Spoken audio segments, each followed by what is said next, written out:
Amy Bowser-Tennant here, the Genealogy Reporter, and it's another episode of Genealogy Tip Tuesday. Today I'm talking about mortality schedules. You may not be familiar with mortality schedules, but you have likely used and heard about population schedules, aka the census. So the U.S. kept censuses every decade since 1790, but they also kept other special censuses or schedules. One included the mortality schedule, which was kept in 1850, 1860, 1870, and 1880.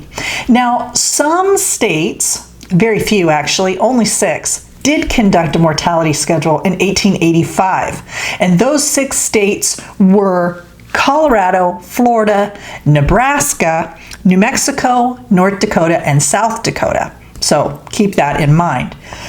Now, the mortality schedules were for recording those persons who had died within the 12 months preceding a U.S. federal census. For example, if someone were conducting the 1850 federal census and they had asked if someone had passed away within the last 12 months and they said yes, then the mortality schedule would be pulled out, and any individual who had passed away between the dates of June 1st, 1849 and May 31st, 1850 would be on the 1850 mortality schedule.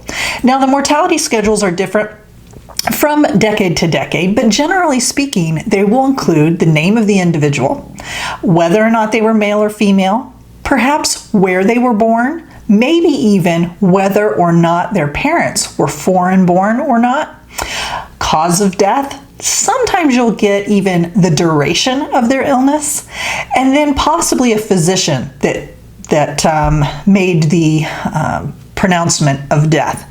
So there are a lot of things that you can get from a mortality schedule, and you can imagine that that would work as an alternative record if you can't find a death certificate, a tombstone, an obituary, something of the sort. So I was fortunate enough to have a situation where a mortality schedule really came in handy for a person in my family tree, Louis Rima Lockwood, born in New York. I knew he was a Presbyterian minister, traveled around. I know that he had eventually moved his family out to Iowa. And as I was searching more and more about Louis, I found that he and his wife, Sabrina Robinson, and children, I didn't know how many, had moved to Chickasaw County, Iowa. That's where I last found them in the 1860 census. And then they pretty much dropped off the face of the earth.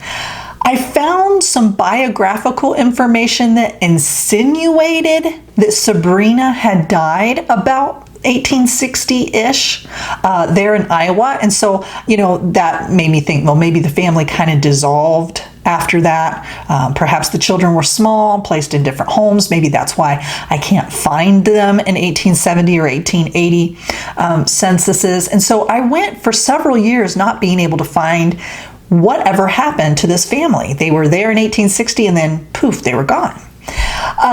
As I continued over the years to search and search and search, I found some information also indicating that Louis Rima Lockwood died in the, quote, spring of 1880.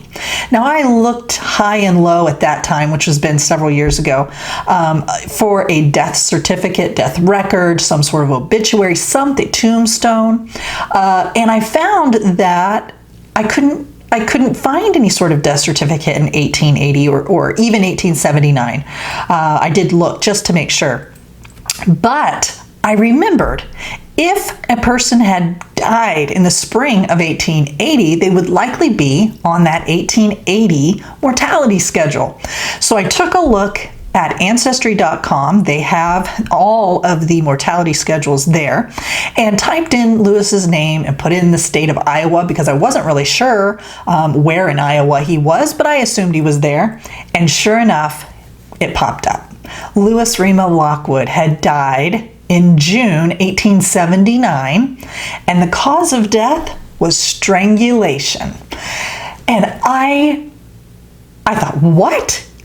murder, suicide. My excitement for crime and forensics all come gushing out as I expect to find that, Lewis was taken in some grandiose way. And so I started digging around in the newspapers. And though I found nothing for years, I continued to look because, as you well know, many things pop up on Google daily, right? Maybe even millions of things are being digitized and put online all the time. And so you got to keep checking, right? You got to keep checking. And just yesterday, I found the obituary, and it was titled "A Sudden Death." It seems Lewis was in a county home for the poor. It was in June 1879, and he must have been sick. And they had taken him to the infirmary and had decided that he didn't need to stay in the infirmary, but he should be checked on throughout the night, maybe once or twice. The guard or assistant or whomever that was, caregiver, checked on him at about 4 a.m. that morning and found that he was asleep in his bed and fine. But by 7-ish a.m., when they walked in to check on him, he was lying on the floor. And it seemed as if he had been trying to remove his nightshirt when it got tangled around his neck and caused him to strangle to death. Yikes. It also mentioned that he had funeral services, that his other children from out of state came in for those services. So I was happy to at least hear that he had a decent funeral and so forth. But you can see where a mortality schedule helped me bridge that understanding of where the family kind of dissolved, because finding that date of death, the location being Bremer County, Iowa, and then finding out that he was strangled gave me a little more detail to use when finding an obituary in a newspaper. Then finding that obituary in the newspaper led to the fact that these 3 children from out of town came for the funeral services. So then I was able to figure out where these 3 kids were then living, one of which was a daughter who had been married, so I got her married name. Very helpful. So I hope that maybe you will take a look at those mortality schedules. Not only will they help you with your personal family history, like for example, dates of persons in your tree that have passed away, but also by looking at one in the community in which your relatives live, may give you a better understanding of kind of what was happening culturally in that area. Were many children dying of malnutrition or things that would reflect the fact that they were poorly nourished? Was there some sort of epidemic in the area? Was this particular locale hit hard by the flu?